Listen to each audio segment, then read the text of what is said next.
Crus fidelis in te omnes arboruna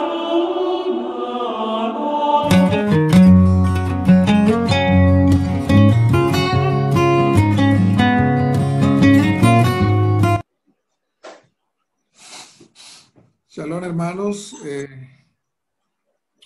Vamos a seguir estudiando este tema de forjadores del cristianismo.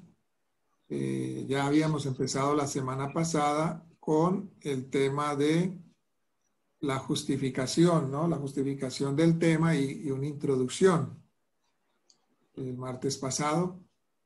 Hoy ya vamos a empezar con el primer capítulo de esta serie de estudios, ¿no?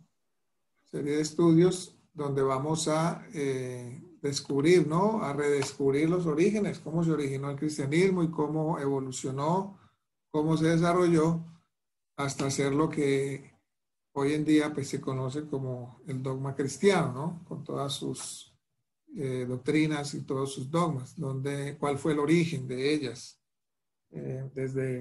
después de que se divorció, por decirlo así, de sus raíces originales, de sus raíces hebreas, ¿no? Entonces, como les decía, la semana pasada pues hicimos una introducción al tema y una justificación de por qué el tema, ¿cierto? ¿Por qué este tema y por qué es tan importante? Que nosotros conozcamos el origen del dogma cristiano, donde nosotros estuvimos pues alguna vez y donde el Eterno nos ha sacado. Entonces, esta primera parte se llama el conflicto inicial. Si alcanzamos a ver alguna parte de lo que es el helenismo. El helenismo, una corriente filosófica que tenía mucha aceptación en el tiempo incluso del primer templo, ¿no? Perdón, del segundo templo había mucha aceptación. Incluso muchos judíos fueron helenistas, ¿no? Hay un judío muy nombrado que es Filón de Alejandría. Él trató de reconciliar la Torá con la filosofía griega. Él decía que Platón era el Moisés, pero el Moisés griego, ¿no? Entonces, Filón de Alejandría trató como de reconciliar la filosofía griega con la Torá, o más bien la Torá con la filosofía griega, y muchos judíos de aquel tiempo, pues también fueron permeados, asimilados por el helenismo, ¿verdad? Entonces, en esta primera parte del conflicto inicial, los líderes cristianos, o sea, aquellos gentiles, ¿no? De otras naciones, gentiles de las naciones, ellos estaban siendo,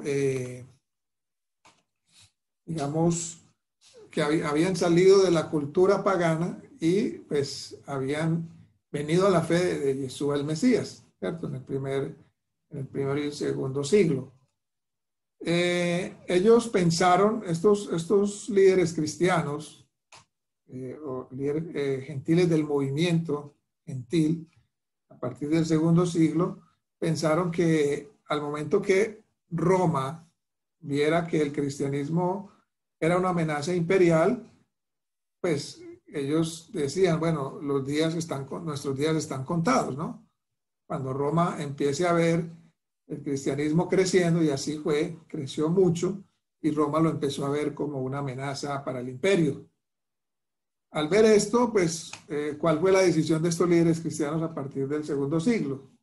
Ellos, de ahí en adelante, pues todo lo que oliera a judío tendría que ser rechazado para evitar echarse a Roma encima. Esto fue, digamos, la reacción de estos líderes cristianos cuando empezó, digámoslo así, Roma empezó a ver con malos ojos a este movimiento que cada día crecía más en el Imperio Romano, en todas las provincias que estaban bajo el dominio de los romanos. Y esto empieza pues con un emperador, el emperador Vespasiano, quien es el que empieza, ¿no? Digamos, empieza a perseguir, ¿no?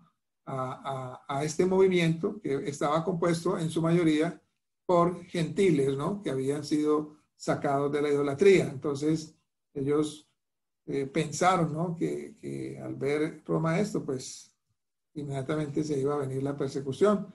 Entonces, a partir de allí, ellos toman, por decirlo así, como toman un camino, ¿no?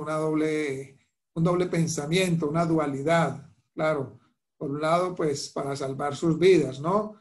Ellos, pues, tendrían que apartarse, porque también el Imperio Romano, pues, obviamente, estaba en contra o estaba también ejecutando una persecución contra todo el pueblo judío.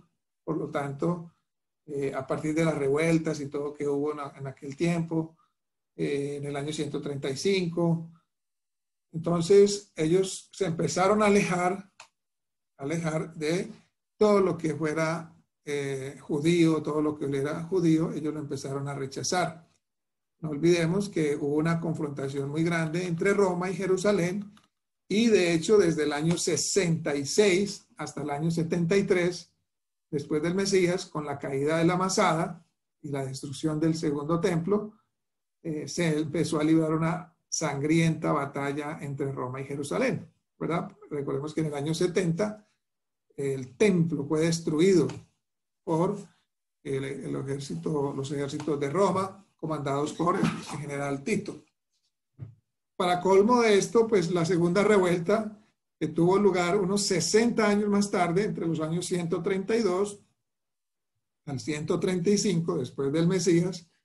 Entonces allí toda posibilidad de reconciliación entre romanos y judíos quedó eliminada, y estos hechos, pues, políticos serios y graves completó el escenario para que los líderes cristianos consideraran, por decirlo así, un genocidio cualquier acercamiento a la fe judía. Ahora, entiéndase acá la fe judía como el camino del Eterno, el camino de Hashem para el pueblo de Israel, ¿verdad? Ahora, dentro del cristianismo, ¿cuál fue la decisión de ellos en ese contexto? Bueno, la decisión de ellos fue tratar por todos los medios de convencer a Roma de que el cristianismo no tenía nada que ver con dicha fe o camino, es decir, que ellos no tenían nada que ver con los judíos, que el cristianismo tampoco tenía nada que ver con Jerusalén y los judíos, y que eran total y completamente diferentes, ¿verdad? Entonces, ellos trataron pues de defenderse, argumentando que ellos no tenían nada que ver con los judíos, no tenía nada que ver con su religión, no tenía nada que ver con Jerusalén. En otras palabras, trataron de convencer a Roma de que el cristianismo representaba una oportunidad para que el imperio gozara de una religión más apta para sus sueños de dominio mundial. Entonces allí ya vemos pues ya otras intenciones ya muy distintas a las que inicialmente Yeshua, ¿no? Había enviado a sus emisarios, en este caso a Kefa, a Pedro, que fue el que abrió la puerta para los gentiles con Cornelio, y luego el apóstol Shaul es enviado también a las naciones, a los gentiles. Entonces, incluso un destacado historiador cristiano bautista, el doctor Marcos Antonio Ramos, nos dice lo siguiente en su libro de las religiones. Dice, abro comillas, dice: surgieron apologistas o defensores del cristianismo como Justino Mártir y Atenágoras, que trataron de defender intelectualmente la nueva fe usando argumentos filosóficos aceptados por Grecia y Roma y el lenguaje de la filosofía. Se preocuparon en demostrar a sus contemporáneos, incluidos los gobernantes, que el cristianismo no era una secta judía o una religión más, sino la iglesia universal o católica que absorbía otros elementos culturales según se iba desarrollando. Entonces aquí vemos pues ya el primer intento, digamos, por establecer al catolicismo, la religión cristiana, como la religión universal. Vemos que universal es sinónimo de católico, ¿no? Católico es una palabra para universal, ¿verdad? Entonces aquí vemos a hombres como Justino Mártir de Atenágoras, que ya habían abrazado el cristianismo, tratando de defender intelectualmente la nueva fe y usando argumentos filosóficos, ¿verdad?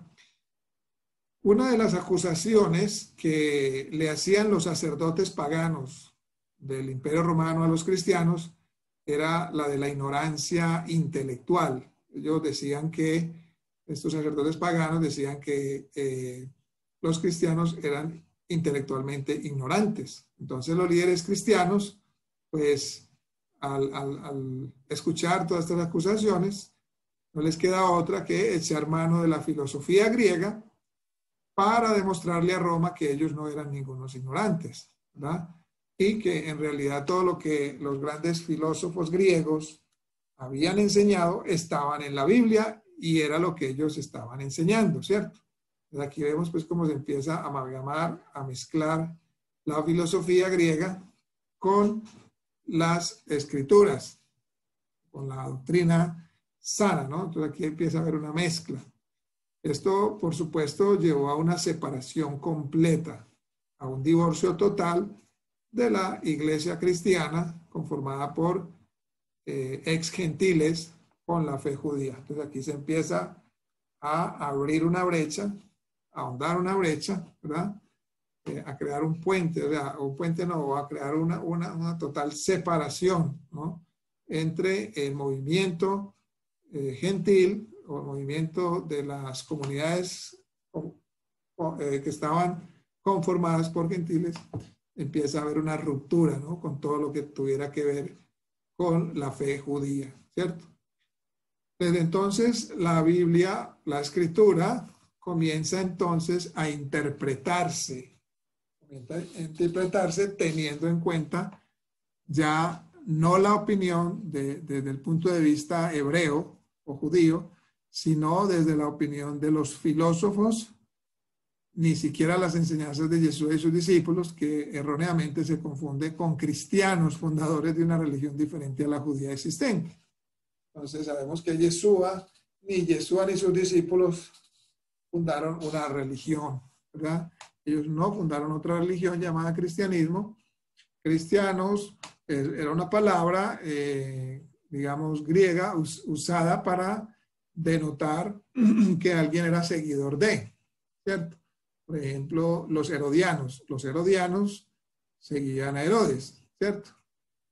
Como decir hoy los uribistas, siguen a Uribe, ¿verdad? Entonces, en este caso, los cristianos no es que se estuviera formando una iglesia o una religión diferente, sino que simplemente eran personas que estaban siguiendo las enseñanzas de Yeshua el Mesías, ¿cierto? En realidad la palabra allí, pues, más que cristiano sería mesiánico, ¿no? En un contexto, pues, hebreo, ¿no? Es decir, creyentes en un Mesías, ¿sí? Creyentes en un Mesías, ¿verdad?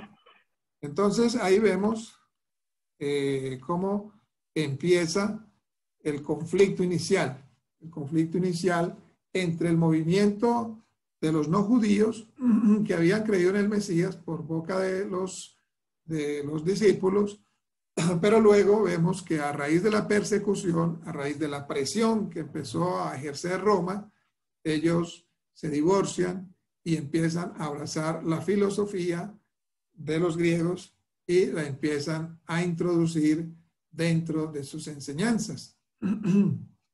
Entonces, incluso pues después, con el tiempo, se confunde a Yeshua y sus discípulos como si fueran cristianos fundadores de una nueva religión, ¿verdad?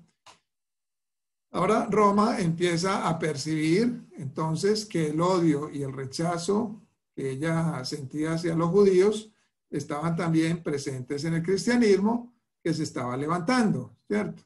Y este hecho pues comenzó a mover la balanza, por decirlo así, a un entendimiento con el cristianismo y comenzar a verlo, Roma comenzó a ver el cristianismo, ya no lo veía como una amenaza, sino como su mejor aliado. Es decir, el cristianismo viene a ser como el instrumento de los propósitos imperiales de Roma, ¿cierto? Entonces empieza a cambiar la óptica que tenía Roma sobre los cristianos al ver que ellos también tenían una actitud, ¿no? Actitud apática hacia los judíos. Entonces ya eso es como un guiño, por decirlo así, un guiño que los cristianos de aquella época le hacen al Imperio Romano. El cristianismo entonces da la espalda a Jerusalén y empieza a avanzar hacia Roma, ¿verdad? Saca sus tiendas de Jerusalén y va avanzando hacia Roma y va poniendo sus tiendas en Roma hasta que finalmente se abraza con el imperio, ¿cierto? Entonces, aquí pues este es el conflicto y aquí ya es donde ya se empieza a amalgamar el cristianismo con lo que conocemos como el helenismo, ¿cierto? En aquella época entonces existió dentro del entorno de aquella generación lo que se llama helenismo. Ahora, ¿qué es el helenismo? El helenismo es una filosofía expresada en un estilo de vida y que es el gran legado de Grecia al mundo. Los griegos legaron esta filosofía al mundo, el helenismo. Ahora, vamos a ver el concepto sobre esto de una manera más clara, ¿sí? ¿Qué es el helenismo? Entonces, como les decía, el helenismo es una filosofía griega expresada en un estilo de vida. Este periodo más o menos duró unos 300 años y está compuesto por una sociedad universal donde la lengua y cultura griega jugaron un papel dominante, ¿sí? Digamos, la cultura o esta filosofía tuvo su apogeo durante 300 años, el helenismo, y pues se componía de una sociedad universal donde la lengua y la cultura griega jugaban un papel dominante. Los reinos helenísticos eran tres, habían tres reinos helenísticos, eran Macedonia, Siria y Egipto. Allí en Egipto era donde vivía uno de sus principales exponentes, era un judío, en este caso era Filón de Alejandría, ¿verdad? Las ciudades griegas entonces pierden su independencia y Atenas su hegemonía comercial y política, y en menor medida también la cultural. Ahora, a las ciudades-estado suceden entonces las monarquías helenísticas, y en este periodo se borraron las fronteras entre los distintos países y culturas, las cuales se mezclan en un crisol de ideas filosóficas, religiosas y científicas, ¿verdad? Es como un tipo de globalización, ¿verdad? Suena la palabra, ¿no? El helenismo era como un tipo de globalización donde se compartía una lengua, donde se compartía una cultura, donde las fronteras, ¿sí?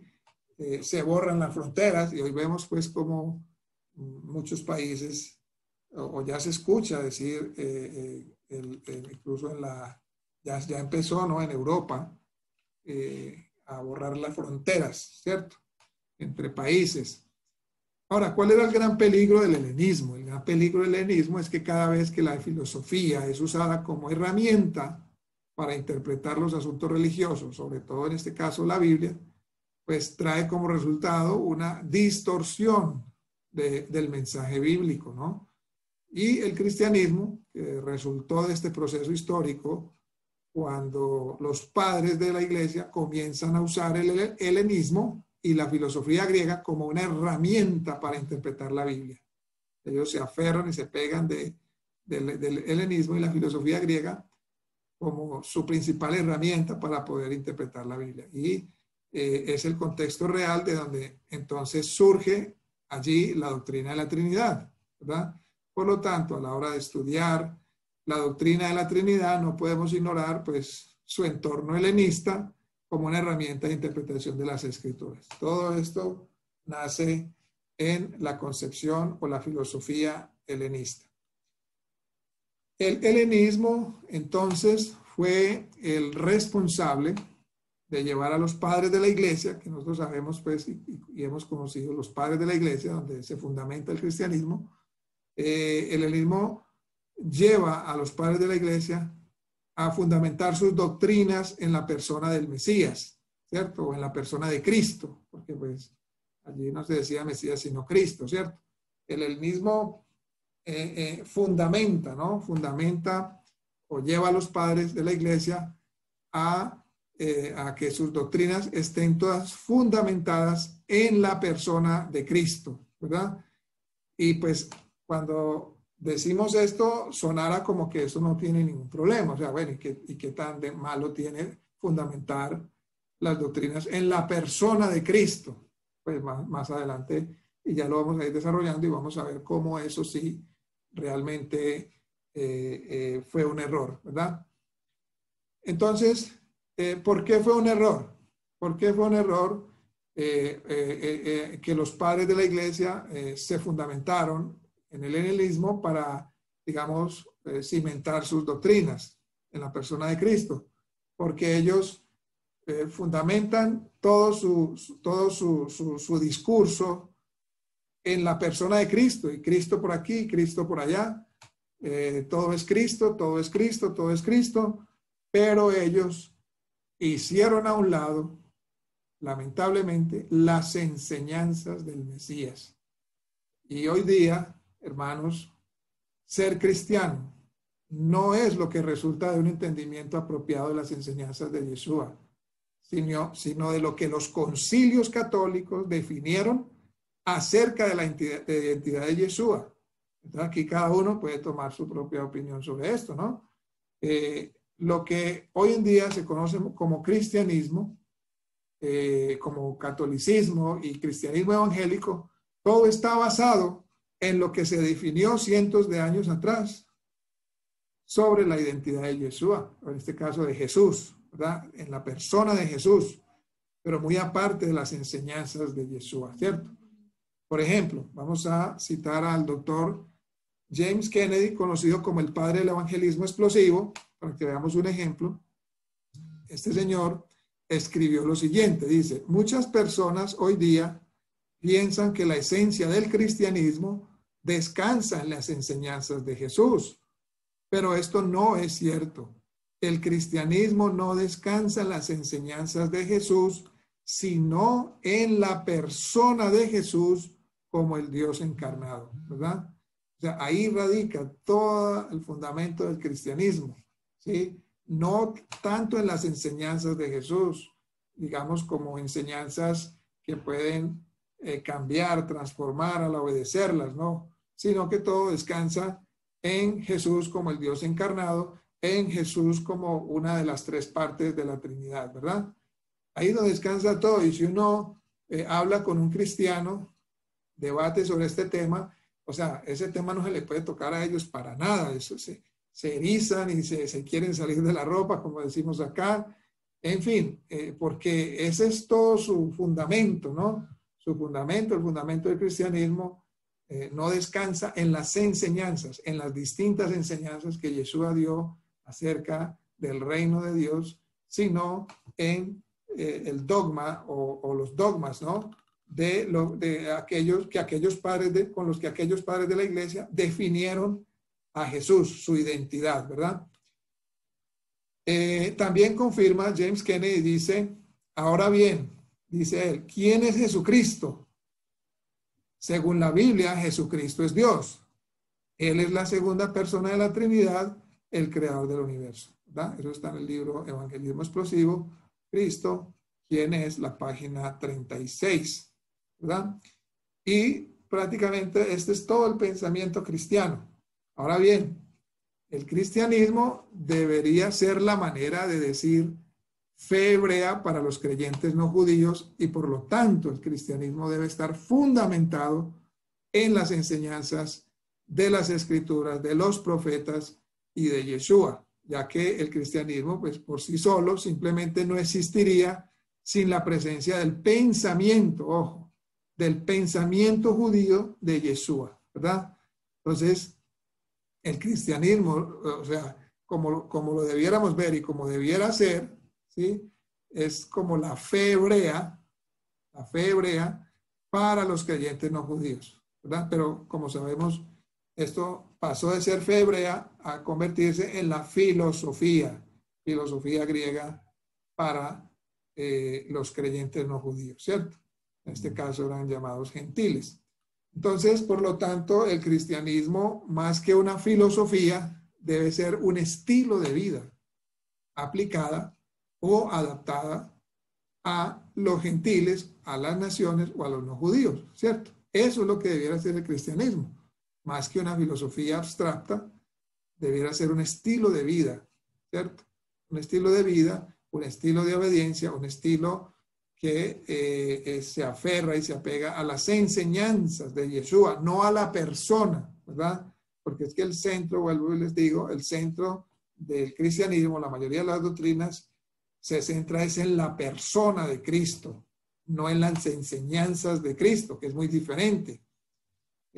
Los padres de la iglesia, pues, lo hicieron aún más filosofía que un propio estilo de vida, ¿cierto? Ellos volvieron, digamos, la fe, digamos, la desdibujaron y volvieron esto, o la fe que debería ser un estilo de vida, un camino por el cual se camina, se transita, lo convirtieron en una filosofía. ¿El resultado cuál es? El resultado es que hoy día se define quién es un cristiano por lo que crea y no por lo que viva. Ahí está el problema. ¿Sí? Un cristiano hoy se define por lo que crea y no por lo que viva, ¿verdad? Ellos defienden a muerte, defienden a capa y espada sus doctrinas y en eso se basa su religión, ¿verdad? Pero de vida, absolutamente nada. Entonces el cristianismo, que resultó de los concilios católicos, estableció como regla de fe que un cristiano debe creer lo que ha sido creído por los cristianos en todas partes, siempre y para siempre, ¿verdad? Lo que ha sido creído en todas partes y por todos, ¿cierto? Lo que creyó la multitud, lo que se estableció en los concilios es lo que todos debemos creer, ¿verdad? Pero muy alejado completamente de la vida, de lo que se debía vivir. Entonces, por lo tanto, el cristianismo que surge de allí, de esta clase de pensamiento, amparados por estos principios, ha usado la decisión de los concilios ecuménicos para definir qué es lo que ha sido creído siempre, dónde ha sido creído y quiénes lo han creído, para luego definir entonces la esencialidad del cristianismo, ¿verdad? Ignorando pues y desconociendo que lo que debe ser creído y lo que debe ser preservado y practicado fue dicho antes y enseñado antes de que surgieran los concilios ecuménicos, ¿cierto? También es opinión de algunos que este cristianismo debe ser reorientado, es decir, debe ser traído de vuelta a sus raíces hebreas y encontrar su verdadera esencialidad para poder estar en condiciones de cumplir con el rol que le ha sido encomendado dentro del plan de redención de Israel y del mundo. Aquí debemos también nosotros sacar nuestra propia conclusión, ¿verdad? De que el cristianismo como tal, aunque pues eso va a ser muy difícil, pues traer un movimiento ya que se ha formado por miles de años, traerlo de regreso, pues ya como sistema esto y no es el propósito. El propósito es traer de regreso a las personas, que las personas salgan de este movimiento, salgan de esta amalgama de filosofías, de este sincretismo, ¿no? De prácticas, de religiones paganas mezcladas con algo de la verdad o algo de la escritura. Ahora, ¿cómo esta distorsión tuvo lugar? Por causa del helenismo como instrumento de interpretación bíblica y específicamente como una herramienta hermenéutica, ¿verdad? Allí empieza a distorsionarse el mensaje verdadero, la palabra del Mesías, el mensaje de los discípulos, el mensaje de las escrituras se empieza a distorsionar cuando los padres de la iglesia empiezan a introducir elementos del helenismo, de la filosofía griega, dentro del movimiento de los no judíos. Adicionalmente, la separación que ya había empezado a través o a raíz pues, de la persecución del Imperio Romano. Ellos se hicieron a un lado y se apartaron de todo lo que oliera judío. Ahora, la mayoría de los teólogos cristianos han pensado inclusive que el cristianismo surgió con el nacimiento del Mesías, y de ahí su criterio de que la persona del Mesías, antes que sus enseñanzas, es lo que determina la esencialidad del cristiano, ¿verdad? Y la realidad es que el cristianismo, para mantener un nombre que distinga su naturaleza y su misión, no comenzó con el Mesías. Los sucesos pues, que se dieron después de la ascensión del Mesías, cuando el Mesías sube a los cielos, con el llamamiento de Pablo, de Bernabé, para la misión específica a los gentiles, se podría, digámoslo así, llamar esto como el comienzo del cristianismo. Pues yo creo que no. Tampoco podemos llamar, tampoco podemos decir que cuando el Mesías ascendió a los cielos, o cuando se envía a Pablo y a Bernabé, sea un comienzo de lo que se conocía como cristianismo. No. ¿Por qué? Porque, pues, como dijimos ahora, Yeshua no vino a fundar una religión, Pablo no fundó una religión, Bernabé tampoco, y ninguno de los otros discípulos fueron encargados o comisionados para fundar una religión, sino simplemente alcanzar a las naciones, ¿sí? Por medio de un mensaje dado por el Eterno a un pueblo llamado Israel, en este caso a través del Mesías y sus discípulos, ¿verdad? Pero no a formar una religión distinta de ninguna manera. Y esto sí lo recogen las Escrituras, como pues, aparece en algunos pasajes. Por ejemplo, Gálatas 2:7 al 9, dice, sino al contrario, al ver que se me había encomendado el mensaje, las promesas a los incircuncisos, es decir, a los gentiles, así como Pedro lo había sido a los de la circuncisión, es decir, a los judíos, porque aquel que obró eficazmente para con Pedro en su apostolado, a los de la circuncisión, también obró eficazmente para conmigo en mi apostolado a los gentiles, ¿verdad? Entonces, al reconocer el favor, sigue diciendo, al reconocer el favor que se me había dado, Jacobo, Pedro y Juan, que eran considerados como columnas, nos dieron a mí y a Bernabé la diestra de compañerismo para que nosotros fuéramos a los gentiles, ¿sí? Y ellos a los de la circuncisión. Entonces aquí vemos una misión para dos grupos de personas. Unos enviados a los gentiles, a los incircuncisos en la carne, y otros que eran enviados a la circuncisión, en este caso hablando del pueblo judío, el pueblo de Israel, los que tenían el sello del pacto que el Eterno hizo con Abraham, y ese sello era la circuncisión. No así con los gentiles, que no era necesario mandarles circuncidar porque no eran judíos, ¿verdad? Y no tenían que hacerse judíos. Ellos no estaban obligados a hacerse judíos. Entonces, por tal razón, no estaban obligados a circuncidarse, y por eso vemos que Pablo, por ejemplo, no circuncidó a Tito, ¿verdad? Pero sí circuncidó a Timoteo. ¿Por qué? Pues porque Timoteo era judío, era hijo de madre judía, de abuela judía, y su padre era griego, pero en este caso, como era hijo de madre judía, entonces Timoteo sí fue circuncidado, ¿cierto? Pero ningún gentil, Pablo nunca circuncidó a ningún gentil, porque él mismo les dice que no es necesidad de circuncidarse, no es necesario de que se hagan judíos vía circuncisión para tener el favor, la gracia del Eterno por medio del Mesías, ¿verdad? Igual manera, pues recordemos que Abraham fue llamado siendo incircunciso, ¿sí? Fue justificado por la fe en la incircuncisión de su carne, ¿verdad? Después es que viene el pacto que el Eterno hace con él, y después viene la orden de circuncidarse, y allí entonces se empieza a formar una descendencia física, que es lo que hoy se conoce como el pueblo judío, ¿verdad?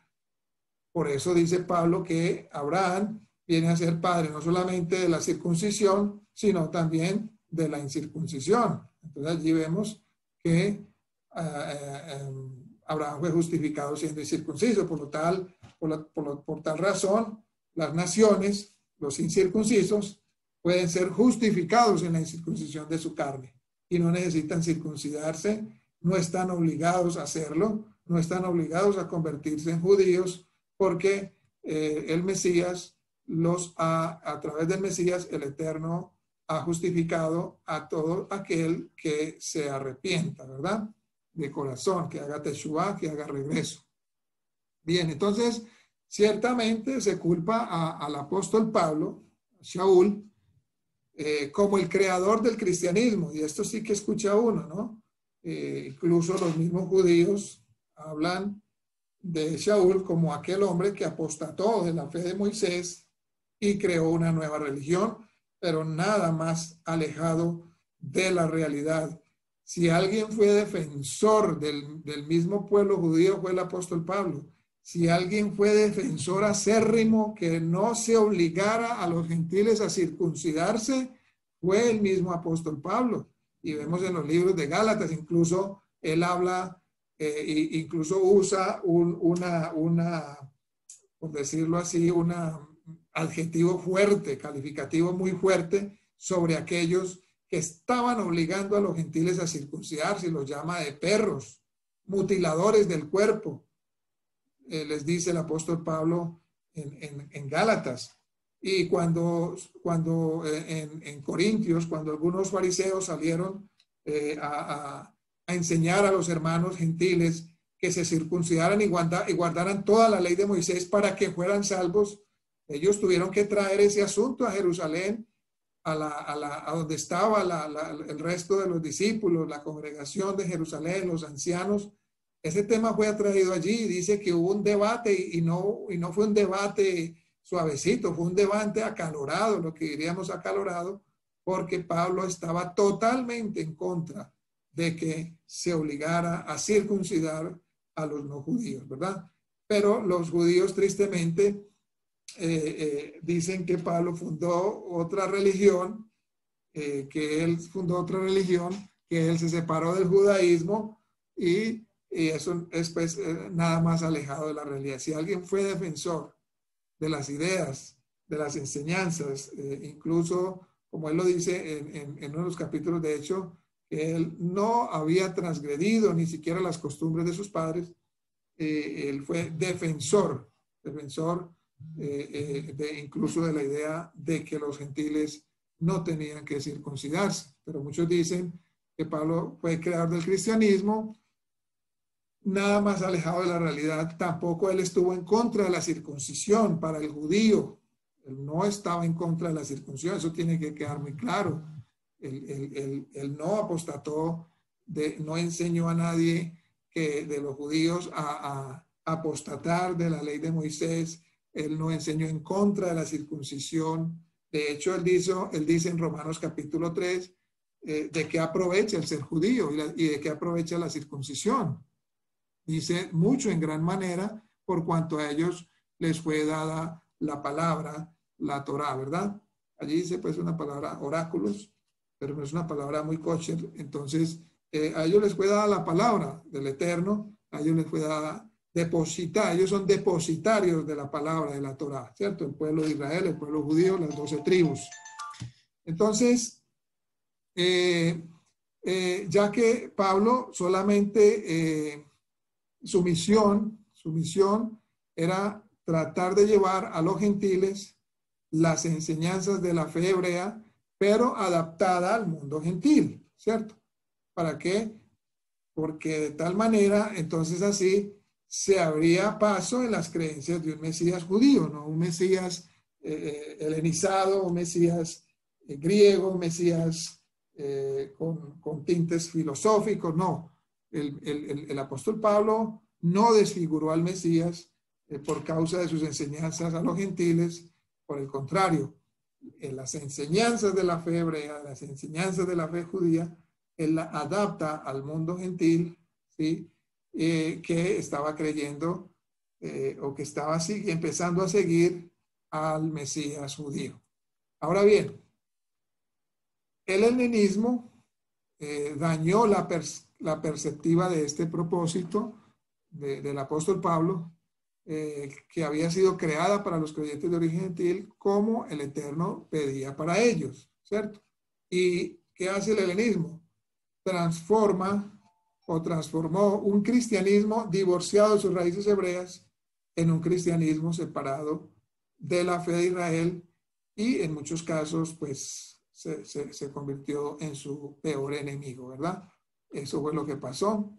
El cristianismo se divorció de sus raíces hebreas, el cristianismo se separó de la fe de Israel y en muchos casos pues se convirtió en su más acérrimo enemigo. Incluso pues después con las persecuciones, las cruzadas, la Inquisición, ¿verdad? El mismo cristianismo persiguiendo a los judíos en nombre de Jesús, lamentablemente, y esto pues también trajo por decirlo así, trajo mucho deshonor al nombre del Mesías. Pues aunque fuera Jesús, pero los judíos sabían quién era Jesús, ¿verdad? Jesús pues es el latín de Jesús, que fue escrito o traducido Yeshua en la Septuaginta, fue traducido como Jesús, y luego este nombre pues se translitera al latín y de allí las demás lenguas románticas como Jesús, ¿verdad? Bien, ¿cuáles eran las características del Imperio Romano? Y cómo esto está también mezclado con el helenismo, porque el Imperio Romano también fue muy permeado por la filosofía griega. El Imperio Romano de la época de Yeshua y de los siglos posteriores eran helenistas en su naturaleza. Ellos eran helenistas en su cultura, en su naturaleza, pero eran romanos en su política. En la política sí eran totalmente romanos, en su forma de conducir el Estado. Roma conquistó políticamente a Grecia, pero Grecia conquistó intelectualmente a Roma, ¿cierto? Entonces Roma vio el establecimiento del helenismo como una cultura que fue impuesta por la conquista de Alejandro el Grande 400 años antes del nacimiento del Mesías. Ahora, ¿cuál era la meta del helenismo? La meta del helenismo era adquirir sabiduría, adquirir excelencia, adquirir diversión, buena vida, pluralismo religioso, que en este caso es politeísmo, imposición de la lengua griega como el medio de comunicación y como un medio para hacer los negocios. Alejandro el Grande soñaba con que se llegaría un día en que todas las naciones del mundo abrazaran el ideal suyo y bajo la dirección de sus filósofos y de su sabiduría, tener una ciudad de paz y de prosperidad para todos, ¿verdad? Este era como el sueño, el pensamiento de Alejandro, como dijimos al principio, era un pensamiento globalista, ¿verdad? Como el que hoy en día pues se ha esparcido por todo el mundo. Él quería expandir la frontera de su imperio y hacer una Grecia mundial. Ese pues era el sueño de Alejandro. Y como sabemos, pues ese sueño se terminó muy temprano porque él tuvo una muerte muy temprana, ¿verdad? Ahora vamos a mirar, a hacer un paralelo entre lo que es el helenismo y la fe de Israel, o la fe hebrea. La influencia griega causó mucho daño a la fe hebrea y a Israel. Alejandro logró establecer 37 ciudades griegas helenistas en Israel, y esto creó pues una fe bajo un fuerte ataque dentro de su propia frontera en la tierra de Israel. Entonces, en aquellas confrontaciones, el helenismo afirmaba ser un estilo de vida superior al camino de fe de Israel, y como les decía ahora, muchos judíos, lamentablemente, y lo habla el libro de Daniel, los que abandonan el pacto, ¿no? Son estos judíos que renegaron de su fe hebrea, y se fueron detrás del helenismo. Todos estos judíos entonces comienzan a asimilar costumbres griegas, comienzan a helenizarse. Otros judíos también intentando mostrar que la fe judía era superior porque era más antiguo, comenzaron a establecer debates públicos, ¿no?, con filósofos griegos en las escuelas de filosofía, especialmente en aquellos centros helenistas de aquellas épocas ubicados en Alejandría, ¿cierto? Bien, ahora para poder competir entonces con los filósofos griegos, ¿qué hacen los judíos? Los judíos comienzan a estudiar el idioma griego, pues porque de lo contrario no estarían en el mismo nivel de condiciones, ¿cierto? Y comienzan pues no solamente a aprender el idioma griego para comprender a los filósofos, sino que lo hacían con la intención supuestamente de demostrar que la fe judía era superior que el helenismo.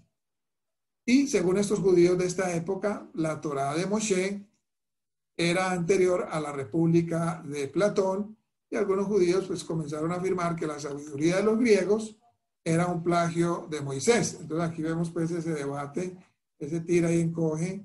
Estos eran unos debates que se formaban, ¿no? Se formaban incluso dentro de la tierra de Israel. Entonces, en esta disputa filosófica se arrastró a muchos judíos a un terreno totalmente desconocido para ellos, que era el terreno de la filosofía griega, donde se vieron incluso obligados a dar explicaciones de la Torá, donde pudiera ser entendida por la mente griega para demostrar que Moisés era superior a Platón. Y en estos enfrentamientos y debates, entonces surge la figura del que ya antes le había mencionado, Filón de Alejandría, ¿verdad? Bien, Filón de Alejandría era también, a él también se le conocía como Filón el judío, y fue uno de los filósofos más renombrados del judaísmo helénico. Él era por ahí el año 15 o 10 antes del Mesías. Ahora, Filón tenía unas características, ¿verdad? ¿Cuál era el pensamiento de Filón? El pensamiento de Filón era de conciliar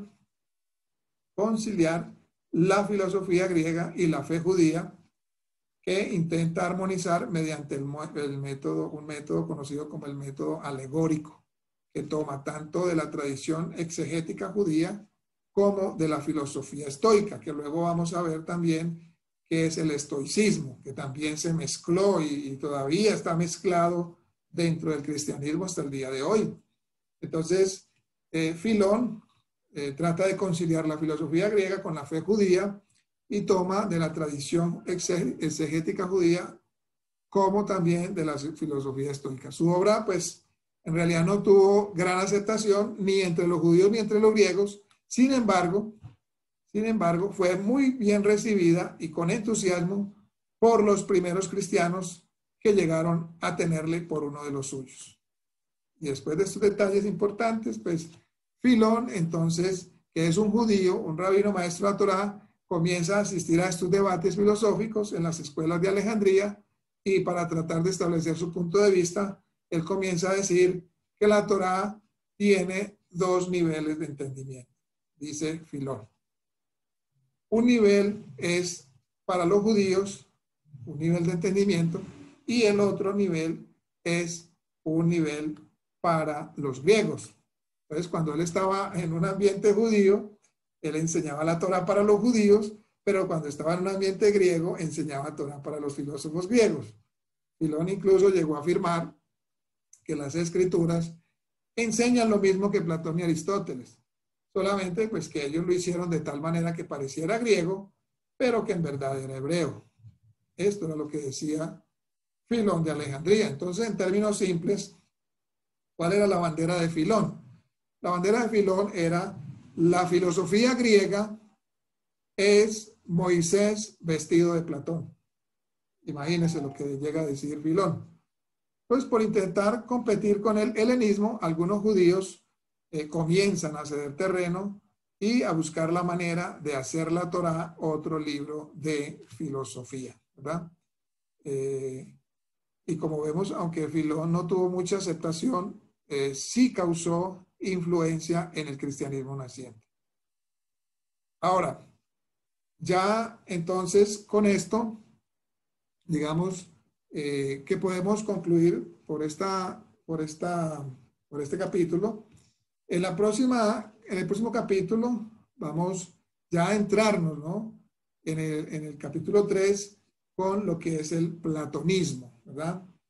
Como también el platonismo tuvo, digamos, también mucho que ver con lo que hoy conocemos o lo que se conoce como cristianismo. Pero en este capítulo, pues, se muestra cómo el helenismo tuvo mucha influencia no solamente sobre algunos judíos, sino también sobre el mismo cristianismo, de tal manera que el helenismo se vino a adoptar como una forma, digamos, filosófica de vida, ¿verdad? Recordando que la doctrina cristiana o católica se centraba y se centra hasta hoy día en la persona de Cristo, no en las enseñanzas de Cristo o del Mesías, ¿verdad? Y allí es donde para ellos es más importante lo que creen que lo que vivan. O sea, la vida de ellos es el dogma. El dogma está permeado en todo su ser y ellos mueren por ese dogma, mueren por lo que creen, teniendo en cuenta que no es lo mismo creer que vivir, porque todos creen, hasta los demonios creen y tiemblan, dice uno de los apóstoles, ¿verdad? Que los demonios creen hasta los demonios creen y tiemblan. Entonces no es lo mismo creer que vivir, ¿verdad? El cristianismo, todo el cristianismo está centrado en creencias, filosofías abstractas, pero no en formas de vida, en fruto, el fruto, ¿no? El fruto del arrepentimiento, en hechos que muestran verdaderamente que una persona ha sido transformada, que una persona ha nacido de nuevo, que una persona ha pasado de muerte a vida, que es muy distinto, ¿verdad? Entonces, incluso dentro del mismo cristianismo, las enseñanzas de lo que habla Pablo son pues interpretadas de una manera filosófica, romántica, ¿no? Ya no vivo yo, más vive Cristo en mí, lo que vivo ahora lo vivo en la fe del Hijo de Dios, pero todo eso son puras creencias, porque realmente cuando uno ve la misma persona que era antes, o sea, la misma persona de antes, sí, es la misma, o sea, no hay realmente una transformación, un cambio de vida, siguen los mismos patrones, siguen los mismos, o sea, no hay diferencia entre uno y otros, ¿verdad? Entonces allí es donde también nosotros, ¿no?